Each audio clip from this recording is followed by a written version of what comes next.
देखिए, there is no doubt कि 2020 जो है वो कोरोना के दबाव तले बेचारा सांस लेना हम सबके लिए मुश्किल हो गया। ये साल भी तड़प तड़प के कोरोना के चंगुल से छूटने की कोशिश कर रहा था, but there is always the brighter side. और ब्राइटर साइड ये रही कि साल 2020 ने हमें दिया ओटीटी का बूम। तो ऐसे में ओटीटी प्लेटफॉर्म की यानी डिजिटल एंटरटेनमेंट की 5 वर्स्ट और 5 बेस्ट सीरीज कौन सी रही, देखिए जरा।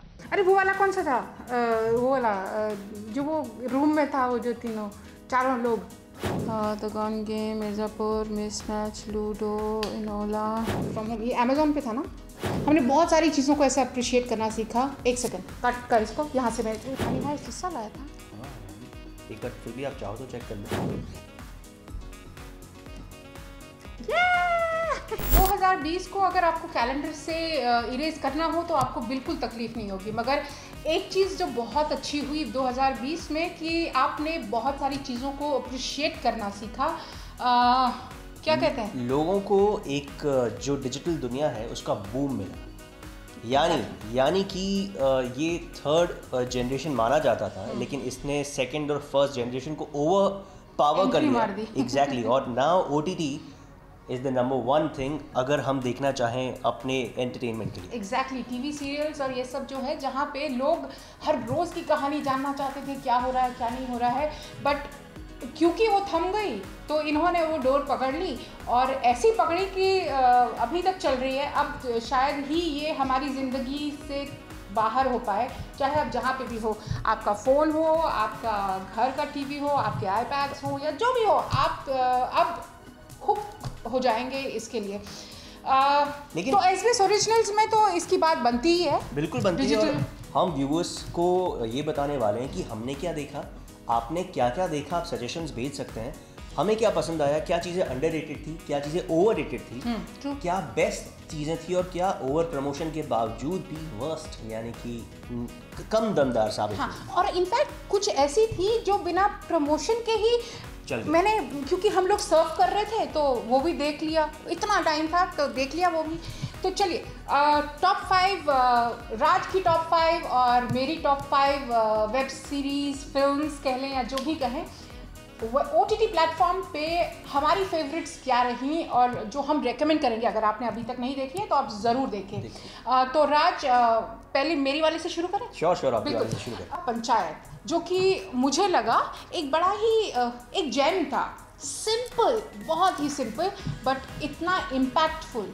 एक आदमी कहानी जो पढ़ना चाहता है और नौकरी, उनको एक सरकारी नौकरी मिलती है, फिर एक गांव में कैसे ज़िंदगी बीतती है और वो सब ब्यूटीफुली जितेंद्र ने जो उसमें जान डाली है और जो उसके कैरेक्टर्स हैं, नीना गुप्ता हैं या बाकी सब हैं, जो उस शो में जान डाली है, सिंपल येट कैप्टिवेटिंग कहानी। तो मेरे को लगता है कि panchayat would be one of my top, out of my top 7, it would be one of the series. आपके लिए series, one of the shows. And panchayat तो था ही, पंचायत के साथ साथ अमेजॉन प्राइम पर पाताल लोक भी आई थी। यानी कि एक कंटेंट आता है जून में, उसके बाद जुलाई में, और इतना ज़बरदस्त कंटेंट आता है कि आपको चुनना मुश्किल हो जाता है कि पहले क्या देखे बाद में क्या देखे। Exactly. पाताल लोक अनुष्का शर्मा ने प्रोड्यूस किया है, और जब आई थी तो क्योंकि इसमें कोई बड़ा फेस नहीं था तो लोगों के लिए था अच्छा ठीक है, एक्टर्स कमाल के हैं, उन्हें पता था, लेकिन इसे देखे या नहीं देखे, लेकिन जब आप फर्स्ट एपिसोड पे क्लिक करते हैं उसके बाद आपका मन नहीं करेगा कि आप, और जब तक आप पूरा नहीं देखेंगे तब तक नहीं। इनफैक्ट मैं तो हथौड़ा त्यागी का वो देखने के बाद मैं स्टन हो गई। कोई बहुत ज़्यादा बात नहीं बट ऐसे एक्सप्रेशंस। अभिषेक बैनर्जी सुपर। और सोचिए ये वही अभिषेक बैनर्जी हैं जिन्होंने रंग दे बसंती में 5 सेकंड का रोल किया था जब ऑडिशंस चल रहे थे, वो और आज। एंड जयदीप अहलावत, मैन, हाँ जयदीप अहलावत इससे पहले बहुत सारी चीज़ों में दिखे हैं, मगर दिखने में और दिखने में बहुत फर्क होता है। हाँ, तो आई थिंक पाताल लोक इन 2 कैरेक्टर्स के लिए स्पेशली बहुत ही इम्पैक्टफुल रहा और आई एम श्योर आप सब ने देखा होगा। नेक्स्ट जो मेरी लिस्ट पे आता है तीसरे नंबर पर, वो है रात अकेली है। I was stun. मतलब इतने बढ़िया कैरेक्टर्स, इतनी सिंपल कहानी, नवाज एंड राधिका आप्टे सुपर और ट्रीटमेंट उस पूरी कहानी, हाँ एग्जैक्टली हटने नहीं देता। एक ऐसा कॉप जिस बेचारे की शादी नहीं हो रही, वो वैसे ही फंसा हुआ है, और उसको केस क्या मिलता है, शादी के वक्त मेन दूल्हे का मर्डर, और कैसे प्यार होता है राधिका से, और बाद में कहानी कहाँ लेकर जाती है। सीरियस इशू है ये, मतलब जो हम लोग बात करते हैं कि घर में एक काफ़ी सीरियस इशू पे था वो, कि घर में ही अपने ही उत्पीड़न करते हैं अपने ही घर वालों का, और ये सब बड़ा सिंपल कहानी मगर एक मर्डर मिस्ट्री की तरह बना के पेश किया। तो ये हमारी लिस्ट पे तीसरा था। आपका मिर्ज़ापुर, कोई कैसे भूल सकता है मिर्ज़ापुर सीजन 2, पंकज त्रिपाठी, दिवेंदु उसमें आ गए, अली फजल आ गए, श्वेता त्रिपाठी आ गई। मतलब ये वो सीज़न था जिसका लोग बेसब्री से इंतज़ार कर रहे थे, और ये आने वाला था एक्चुअली पहले, लेकिन बिकॉज ऑफ कोविड बट ये मैं देख नहीं पाई, क्योंकि मेरा फर्स्ट सीजन से जो कुछ लोग ऐसे होते हैं ना जो थोड़े से गाली गलौज से थोड़ा सा बचते हैं, I was one of that. ये वही चीज़ है कि आप OTT पे सबके लिए कंटेंट है। हाँ। अगर आपको मिर्ज़ापुर नहीं देखनी है, बिकॉज अगर आपको थोड़ी सी अभद्र भाषा नहीं पसंद है, तो आप कुछ और देखिए, लेकिन सबके लिए सब कुछ है, सबके लिए सब कुछ है। लेकिन Mirzapur no doubt season 2 season 1 से भी ज़्यादा मुझे और कई सारे लोगों को दमदार लगा, और अब ईगरली हम लोग वेट कर रहे हैं कि सीजन 3 मिर्ज़ापुर का कब आए। एग्जैक्टली। नेक्स्ट जो मैंने देखा था वाज बंदिश बैंडिट्स।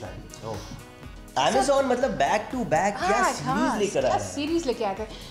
मतलब उसमें कैरेक्टर्स कितने अच्छे तरह से, मतलब एक म्यूजिक को चाहने वाले, वो रॉक हो पॉप हो जो भी हो, और जो शास्त्रीय संगीत हो, कहीं ना कहीं वो मिलते हैं, क्योंकि म्यूजिक सबको बांधता है। वो ही एक चीज़ इसमें दिखाई गई थी। एंड इतनी important cheese, I don't know अगर आप अग्री करें या ना करें, दर्शक अग्री करें ना करें, बंदिश बैंडिट्स जब पहला पोस्टर आया था तो लोगों को लगा था कि ठीक है कोई सीरीज होगी। सिर्फ इतनी, मतलब एक गारंटी सिर्फ पोस्टर को देख के ये थी कि उसमें नसीरुद्दीन शाह थे, तो आपको लग रहा था कि हाँ भाई एक बार ही देखेंगे, but we got hook to it. उसका म्यूजिक, उसके गाने, आई मीन जबरदस्त थे, और श्रेया एंड जो लीड थे, क्या काम किया बिल्कुल। एंड आई एम श्योर वो आगे भी बहुत सारी चीज़ें ये दिखेंगे। अब तो ये मतलब जिस तरह से टीवी के कलाकार जो है या फिल्म के लोग हैं, वो जिस तरह से पहचाने जा रहे हैं, वेब ने, OTT प्लेटफॉर्म्स ने अब इन लोगों को भी एक घर घर में पहुंचा दिया है, और ये अब जाने माने पहचाने हुए कैरेक्टर्स बन गए हैं। Next on my list was money heist. मतलब कुछ दर्शक हैं जिन्होंने शायद मनी हाइस्ट ना देखा हो, कई सारे ऐसे जिन्होंने देखा हो, लेकिन अगर आपको इंग्लिश सबटाइटल समझ में आते हैं तो प्लीज़ मनी हाइस्ट देखिए, क्योंकि मैंने भी पहले नहीं देखा था। और इसका 5वां सीज़न इसी साल आने वाला है, और दैट अभी कहा जा रहा है कि वो उसका आखिरी सीज़न होगा। बट या ये सीरीज़ आप सिर्फ एक आदमी किस तरह से एक टीम को साथ लाता है और एक प्लान को किस तरह से आगे पहुंचाता है। एक कहीं बैंक रॉबरी है और कहीं ये है, बट कितनी ब्यूटीफुली वो उसको प्लान करता है, लास्ट चीज़ तक भी उसको प्लानिंग किस तरह से की जाती है। तो ये आप उस चीज़ के लिए ज़रूर देखें। Money heist is a must watch. Exactly, ये एक मास्टरपीस है, एंड इसके अंदर चोरी होती है, लेकिन by end of the series आप उन चोरों के दीवाने हो जाते हैं, क्योंकि चोरी के पीछे उनका एक मकसद है जो कि वैलिड है। तो नेक्स्ट आपके लिस्ट पे कौन सी है? स्कैम 1992। हाँ, ओके, या everybody is talking about it. Obviously, मतलब प्रतीक गांधी जो फिल्मों में साइड कैरेक्टर्स करते थे जिनके ऊपर नज़र नहीं पड़ती थी, अब ऐसा हो गया कि उनके ऊपर से नज़र हटती नहीं। स्कैम के अंदर क्या, और आपको बता दें कि नए साल में पहला दिन फर्स्ट शो SBS में ही होगा, प्रतीक गांधी का होगा। तो क्या एक्टिंग की है हर्ष, ना सिर्फ प्रतीक गांधी, जितने भी लोग थे उन लोगों ने उस एरा वो हर्षद थीम सॉन्ग मतलब सबके मुंह पे चढ़ा हुआ है कि ये चीज़ें होती हैं, छोटी छोटी चीज़ें जो है इन्होंने हमारे को सिखाई। एक हर्षद मेहता जिनका मतलब इतने बड़े स्कैम में जिसने हिला दिया था पूरे कंट्री को, उनकी लाइफ के बारे में आपको उनका पॉजिटिव उनका नेगेटिव सारा देखने को मिला, और इतनी ब्यूटीफुली हर कैरेक्टर इतना इम्पैक्टफुल। सो या और लेकिन इसमें कुछ ऐसी भी सीरीज आई जो कि बहुत हाइप थी लेकिन अंडररेटेड। नेटफ्लिक्स पे आई थी बेताल, जो मैंने देखी है, मुझे देखना पड़ा बिकॉज हम लोग रिव्यूज देखते हैं। देखने के बाद मुझे लगा माय गॉड मैंने क्या देखी है, बिकॉज वो कहानी एंड होते होते होते बहुत इंटरेस्टिंग सब। द रीज़न आप हमने ये कार्यक्रम शुरू ही इसलिए किया ताकि आपका टाइम सेव हो सके, और हमारा मकसद ही SBS ओरिजिनल्स शुरू करने का मकसद ही ये था कि हम आपके गाइड बने, आपका टाइम सेव करें, ताकि हम आपको बता सकें कि ये सीरीज़ कैसी है, वो चीज़, ये चीज़ देखें, ये चीज़ ना देखें, बाकी चॉइस आपकी होगी, हम सिर्फ आपको एक गाइड करेंगे और ताकि आपका टाइम बचे। बिकॉज 10 एपिसोड देखना यानी आप और फिर या तो डिसअपॉइंट होना या तो खुश होना। हाँ, और फिर नेक्स्ट आपके उस पे क्या थी, स्पेशल ऑप्स, बहुत सारी देखी। स्पेशल ऑप्स, जब स्पेशल ऑप्स आई थी साल की शुरुआत में, इनफैक्ट जब लॉकडाउन हुआ था उसके आसपास ये सीरीज अनाउंस हुई थी। कमाल की सीरीज, लंबी है नो डाउट, बहुत 10 आई थिंक 9 या 10 एपिसोड्स हैं, लंबे एपिसोड्स हैं, लेकिन शुरुआत से लेकर एंड तक ये सीरीज ऐसे बांध के रखती है कि आपको लगता है नेक्स्ट मोमेंट क्या होने वाला है, नेक्स्ट मोमेंट क्या होने वाला है। और finally no doubt super hit. Asur आई थी शुरुआत में वुड के ऊपर, अरशद वारसी थे उसमें, अरशद वारसी और वरुण सोबती। और क्या सीरीज थी, मतलब आप एक किसी इंसान की मेंटालिटी के ऊपर आप कितना खेल सकते हैं उस सीरीज में आपको पता चला। उसके बाद आपने सीरियस मैन देखी थी? हाँ, मूवीज की बात कर रहे हैं, सीरियस मैन मुझे बहुत अच्छी लगी सीरियस मैन, क्योंकि मैं एज अ पेरेंट उससे रिलेट कर पा रही थी। शायद आप भी करें बट मैं उससे बहुत ही आई थॉट कि वो एक बहुत ही इम्प्रेसिव फिल्म है और हर पेरेंट को देखनी चाहिए, क्योंकि वो एक पेरेंट का और एक बच्चे का नज़रिया था कि पेरेंट किस तरह से अपने बच्चे से अपने ख्वाबों की को रियलाइज़ करने की कोशिश करता है और कहाँ उसका बच्चा उस चीज़ में फंस जाता है। तो I think for every parent serious man देखना। अब आगे अगर आपने अभी तक नहीं देखी है तो ज़रूर देखिए, प्लीज़ देखिए। Nawaz again, Nawaz and serious man तो थी, लेकिन कुछ ऐसी भी आई, कुली नंबर 1 जिन्हें रीमेक था एक्चुअल 1995 गोविंदा सागर कुली का, लेकिन ये कुली वो बोझ नहीं उठा पाया जो उठा। एक्चुअली ऐसी फिल्मों के साथ हमेशा ऐसा होता है, क्योंकि जब आप कंपैरिजन में आते हैं तो कहीं ना कहीं ऑब्वियसली ओरिजिनल को आप पास नहीं कर सकते। खैर, but it was kind of entertaining, but yeah it could not match the original one. लेकिन ये आपने देखा कि इस साल कुली नंबर 1 का ही रीमेक नहीं हुआ है, दुर्गामती जो भागमती से इंस्पायर्ड थी वो थी। और हम वही बात कर रहे थे कि अगर आपने भागमती देख चुके हैं तो दुर्गामती क्यों देखें, क्योंकि frame to frame, dialogue to dialogue, scene to scene copy. Bhumi Pednekar was very good, she was no doubt, Bhumi Pednekar ने पूरा अपना जी जान लड़ा दिया। लेकिन सवाल वही है कि अगर एक प्लेटफॉर्म पे मुझे फ्री में वो फिल्म देखने को मिल रही है तो मैं पे करके क्यों देखूँ। ओके, एक सीरीज जो मैं बाय चांस क्योंकि मैं देख रही थी तो अचानक से रुक गई उस पर देखने के लिए, वकालत फ्रॉम होम। वो क्वारंटीन टाइम में जब आप घर पे थे कि 4 लोग का है, 2 लॉयर्स और एक कपल किस तरह से डिवोर्स लेने की कोशिश करते हैं और किस तरह से ये सब बहुत ही मज़ेदार अंदाज में जिस तरह से एक्सप्लोर हुआ। मतलब हालांकि इसके बारे में चर्चा हुई नहीं कहीं, बट अगर आपने अभी तक नहीं देखी है, अमेज़ॉन पे है, इसे ज़रूर देखिएगा, वकालतनामा from home. I think it was a cute little film. Yes, Wakaalat from home, और रोहित सिप्पी ने डायरेक्ट की थी, बहुत क्यूट थी सीरीज। बुलबुल आई थी नेटफ्लिक्स पे, बुलबुल काफ़ी अच्छी मूवी थी जो कहीं ना कहीं बहुत अच्छे से शूट हुई थी और बहुत ही उसमें भी एक अंडरलाइंग सब्जेक्ट था। तो या ये थी। और इसके अलावा डिड यू सी, आपने द सूटेबल बॉय देखी? अ सूटेबल बॉय बहुत लोगों को लगा कि थोड़ी सी स्लो है और ये सब, बट टाइम उसमें कैरेक्टर्स टब्बू, ईशान खट्टर, विकास ये भी थे इसमें, मनोज अपना ये तो एक कट करते। अ सूटेबल सूटेबल बॉय आप नहीं देख पाए, आप तो अब मैं आपको बताती हूँ, मैं आपकी गाइड बनती हूँ। अ सूटेबल बॉय बड़ी ठहराव वाली कहानी है। इस फिल्म में एक डायलॉग है कि एक सूटेबल बॉय वही है जो अपने से पहले आपके बारे में सोचे। तो यही पूरी कहानी है कि एक लड़की की कहानी है कि वो एक सूटेबल बॉय ढूंढने के चक्कर में कहाँ कहाँ कैसे कैसे भटकती है और ये सब। Ishaan Khatter is amazing. तब्बू तो खैर ऑब्वियसली एवरग्रीन, ब्रिलियंट। हर कैरेक्टर इतना डिफाइंड और इतना अच्छा है, तो एक बार ही ज़रूर देखिएगा उसको। सूटेबल बॉय बड़े ही फ्री माइंड से देखिए तो आप उसके स्लो पेस को आप इंजॉय करेंगे। लूडो और हाँ, लूडो भी आई थी हाँ, उस वक्त। लूडो के ब्रीथ भी आई थी।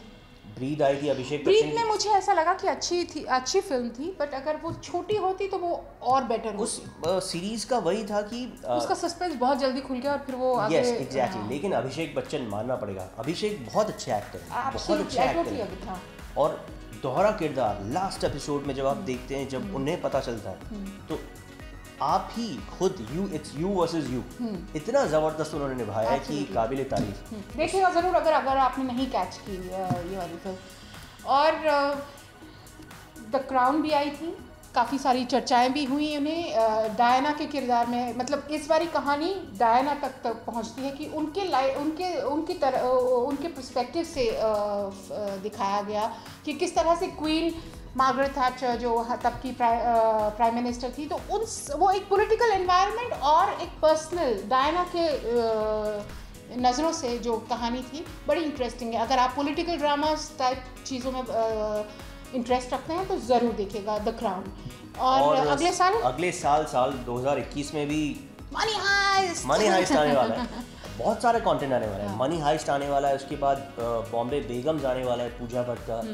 देन आश्रम का अगला सीजन आने वाला है। आश्रम ने इस साल भी बैक टू बैक 2 सीजन में जबरदस्त कमाई तो की होगी। इनफैक्ट बॉबी देओल के लिए कितना अच्छा था। हाँ, मतलब क्वारंटाइन टाइम ऐसे टैलेंट्स को OTT प्लेटफॉर्म ने एक अलग ही पहचान से इधर लाया। हमने आर्या की बात नहीं की। Arya was again a series जहाँ पे सुष्मिता सेन जब आई तो उन्होंने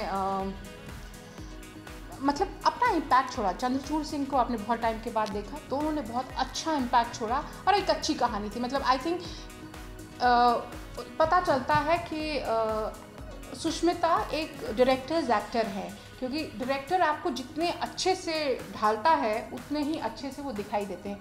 सो ये आज का हमारा था, मतलब कि अब तक क्या हुआ। कल हमारे से ज़रूर मिलिएगा। कल हम आपको बताएंगे कि पूरे साल में अगले साल क्या क्या नेटफ्लिक्स हो, अमेजॉन हो, वूट हो, MX प्लेयर हो, ZEE5 हो, डिज्नी हॉटस्टार हो, इन सब पे आपको क्या क्या देखने मिलेगा और कब मिलेगा।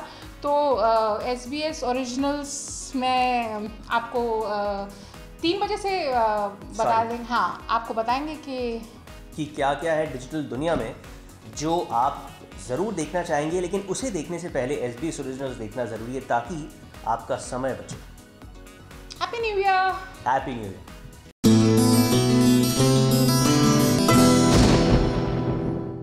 ये है ABP न्यूज़।